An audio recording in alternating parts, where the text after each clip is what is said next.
Bienvenue dans l'interview numérique, un rendez-vous en partenariat avec Le Monde et Média Le Mag. Cette semaine, je reçois Laurent Guimier, directeur de France Info, un homme à la fois de radio et de numérique. Bonjour Laurent Guimier. Bonjour. Alors France Info égale Actu Chaude, vous l'avez martelé, mais du coup, quel est le positionnement de France Info par rapport à une BFM TV qui fait déjà de l'information en continu, peut-être France TV Info également qui fait du direct permanent, voire un lemonde.fr?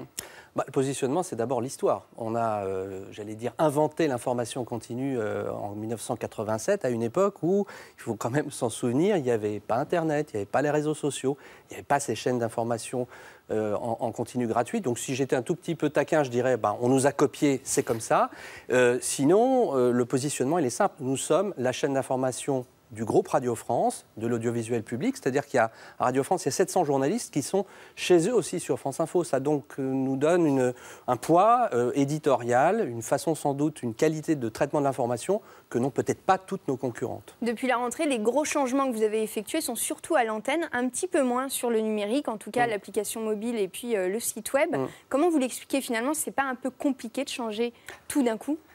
Alors, c'est plus facile. Moi, j'ai maintenant, vous l'avez dit, une longue expérience des deux côtés. C'est beaucoup plus facile de changer une grille radio que de changer une application ou un site Internet. Pourquoi ? La grille, il suffit de la dessiner. Vous ouvrez la régie, vous ouvrez le studio, et puis ça y est, c'est parti en direct.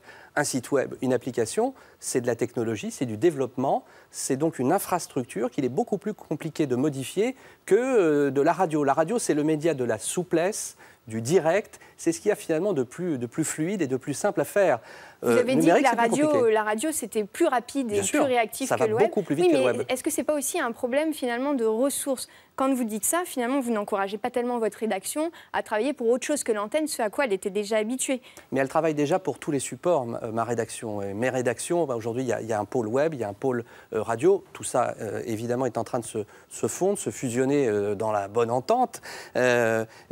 Aujourd'hui, l'enjeu numérique de France Info, c'est d'abord la distribution numérique de l'antenne. Je l'ai dit, la radio va plus vite que le web. Donc l'enjeu, c'est qu'on écoute, qu'on soit en capacité à écouter déjà France Info, le média d'origine, mon média analogique, qui est ma bonne vieille radio créée en 87, sur tous les supports, et notamment sur mon application mobile. C'est ça le premier enjeu. Vous donnez l'impression que le numérique est seulement une vitrine de l'antenne. C'est pas une vision très numérique ici. C'est pas l'inverse qu'il faut faire, d'abord produire des formats pour le numérique qui vont ensuite... C'est autre chose. Ça, c'est le deuxième pilier numérique qu'on est en train de développer sur France Info. C'est la capacité à enrichir ce que l'on fait sur l'antenne, à tourner autour de l'information avec tous les formats numériques qu'on est en train d'imaginer. Moi, je suis arrivé il y a 4 mois, donc je ne peux pas tout faire, effectivement. Mais ça, c'est le deuxième pilier. Mais le premier pilier, qui est celui de la distribution, on a parfois un peu tendance à l'oublier. On se dit, une fois qu'on a fait un site Internet, tout va bien. Ben non, tout commence. Le site Internet n'est qu'un support parmi d'autres. Pouvoir écouter France Info sur mon téléphone, c'est, je pense, le premier usage que doit être celui de l'application mobile de France Info. Quel bilan vous faites là? Vous êtes arrivé au mois de mai. Est-ce que vous avez les premiers chiffres d'audience, notamment en ligne? En ligne, on a des frémissements sur l'audience numérique, mais notamment sur l'écoute en streaming. C'est là que c'est intéressant, c'est que dès lors que France Info redevient un média chaud d'actu, on va se tourner vers France Info sur tous les supports. Et notamment sur le site. Est-ce que vous avez quelques chiffres déjà? On a des progressions de quelques 5-6% sur l'écoute en streaming. Donc c'est encore frémissant.